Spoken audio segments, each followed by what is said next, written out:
How's it going, guys? It's K-Cars, and in this video I'm going to be emptying my oil catch can that I have on this 2016 Dodge Challenger ScatPack shaker. So it's actually been about 12,000 miles since I actually emptied out the catch can the last time. The first time I emptied it out, it was about 5,000 miles.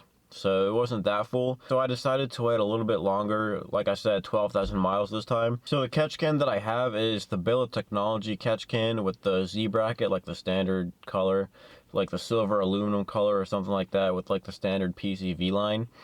So nothing fancy there. I think it was about 120 bucks from Billet Technology, and I actually do have a unboxing review and an install tutorial on my channel if you want to go check that out. I also have a video of when I actually emptied it out the first time, which was last time, after 5,000 miles. So at the end of this video, I'm actually going to be trying to explain what a catch can actually does. Alright, let's go ahead and start this thing up.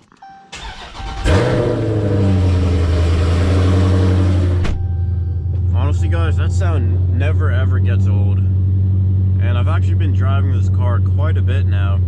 As you can see, it does say change oil soon. Let's see what the percentage is at right now. It's probably like 1. So it's at 2% right now.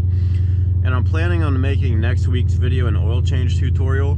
So I'll show you guys how to change the oil, like how to remove the shaker, how to actually get to the oil, like the oil cap thing, how to remove the service panel from the bottom, how to actually like unscrew the drain plug. It's pretty basic stuff, but if you've never done it before, it's going to be a good tutorial video for you to watch, just to like get yourself familiar with how to actually take the shaker off and how to change your oil. I'm also going to go over what kind of oil you're supposed to use, what kind of oil they recommend in the owner's manual, and yeah, so it's going to be a good video. I'll be honest, I've never actually changed oil by myself. I've actually taken it to the dealership for the past 3 oil changes, and I feel like it was a mistake because the first time they left like a little dent on the side next to the emblem on the right side. So it wasn't anything big, but still, it's still a dent that the dealership left. Then the second time, it was leaking oil, the filter was loose. They didn't even screw on the oil cap that was under the shaker. A good thing I actually opened up the shaker to see if they did everything right, because the oil cap was just sitting there and it was completely open. So definitely not taking it to the dealership again. I'm just going to be doing oil changes by myself. So like I said, next week's video, I'm planning to make that the oil change tutorial and show you guys exactly how to do it. And yeah, this car actually has 23,000 miles on it now. Had it for like 3.5 years, so taking it on some pretty good trips, changing the oil. I definitely have to do that now because, like I said, it's at 2%. You're supposed to change it every 6,000 miles, I believe. I'm pretty sure that's what they recommend. But anyways, let's go ahead and reposition the car so I can actually get to the hood and the oil catch can, which is what we are doing in today's video. And by the way, I hope you guys enjoy these little POV things that I have on my GoPro, because I feel like they add a lot to the videos, and I like recording stuff like this. This newspaper was actually under the car, and as you can see, it was leaking a little bit of oil. That's whenever I told you guys they didn't screw in the filter all the way. They just left it on there pretty loose. But I've heard it's actually a pretty common thing with Dodges, so I'm not really sure. Guess I'll see what happens when I do it myself. Alright, so I'm actually going to be emptying out the catch can into this little pan, so it's nothing big, but make sure you actually want something that you have to pour the blow-by that's in there. So like I was saying, the catch can does get pretty hot pretty fast, so right now it's actually already warm. But it's not too bad, so I can actually touch it, see if I can unscrew it. I know it's going to be really difficult, so I'm not really sure how it's going to go. I don't even know how to do this. Alright, so it's actually not too tight. Like I said, the last time I emptied it out, I made sure to not make it tight when I screwed it back in. So that's something you definitely want to remember if you have an oil catch can. One thing you want to make sure not to do is spill it all over your engine, because that wouldn't be good. So you just kind of want to take it slow, maybe have one hand underneath.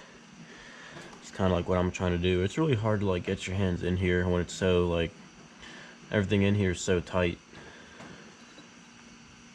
Okay, so it's pretty full, so I want to make sure not to spill it. Definitely a lot more full than last time. See if I can get it out of here.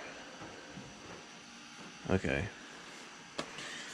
So I'm glad I actually decided to empty it out right now, because as you can see, it's almost on the top. Alright, so as you guys can see, there is a decent amount of oil in there. If you didn't have an oil catch can, all this blow-by or used up oil would be going back into your engine, and it's definitely not a good thing. Yeah, it's actually a bit more full than I was expecting. I'd say that's probably like 80 or 90% full. Last time it was, I don't know, probably like 20 or 30% full.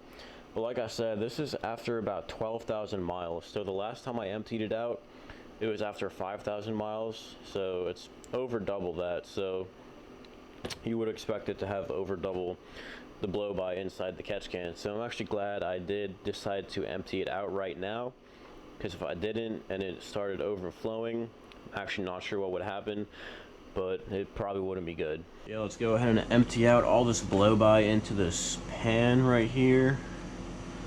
All that black stuff. Smells amazing.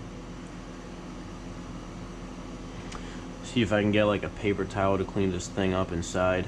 And so it's already dripping, so I'm gonna have to clean that out. Alright, let's go ahead and clean this thing up so it's not leaving a mess. I know I don't really have to clean the inside, but I just like to keep things clean, you know. As you can see, this blow-by is completely black, which means it's definitely like used up oil, like old oil. You definitely don't want that stuff going back into your engine. I mean, obviously, but some people just don't know that like it's a possibility. Like, I didn't know what an oil catch can was. I had to do some research. I found out that these cars have really bad blow-by, so decided to get a catch can. Alright, so let's go ahead and try to screw this thing back in without losing it or dropping it anywhere. And I'm going to try to not make it tight so I can unscrew it as easily as I did next time. I don't know why these things are always so difficult, but this thing was such a pain to install. If you want to watch my install video, like I said, it's on my channel. You can see me struggle, try to screw in that bottom bolt that's way down there. But yeah, it was not fun. It was definitely an experience for me. So yeah, it's going on pretty smooth, pretty easily. Just want to make sure that it's not tight. I'm actually going to keep it pretty loose. That seems pretty good. Alright guys, so like you saw there, I did empty out the oil catch can. It was about 80 to 90% full. And like I said, it was after 12,000 miles. The first time I emptied it out was after 5,000. It was barely full, like it was less than halfway. Probably about 30 to 40% full. So I'm actually glad that I decided to empty it out right now. Alright, so anyways, like I said at the end of this video, I was going to tell you guys what an oil catch can does. So if I'm being completely honest, I don't know like all the specific terms or whatever that they use. I just know that it collects blow-by. That's why I'm on roadandtrack.com. And I know you guys can read, but might as well include this in the video. So oil catch cans are simple devices that can greatly benefit direct injected engines. They prevent oil and other contaminants from causing buildup inside your engine's intake manifold. Here's how they work and why you might want to install one on your own car. So like I said, I do recommend getting an oil catch can, especially on a muscle car like this, because you saw how much used up oil could be going back into your engine. So a typical catch can plugs into a hose running from the top of your engine's crankcase to the intake manifold, which I'm pretty sure that's the PCV line. That's what I replaced the catch can hose with. So the hose relieves pressure in the crankcase generated by blow-by, which is when pressure escapes the combustion chamber by seeping past the piston rings. The problem is the pressure relief hose allows oil and other nasty stuff from the crankcase to get inside the intake manifold where it doesn't belong. These contaminants can build up inside the intake when left unchecked. This buildup can hurt fuel economy and horsepower and can even cause misfires.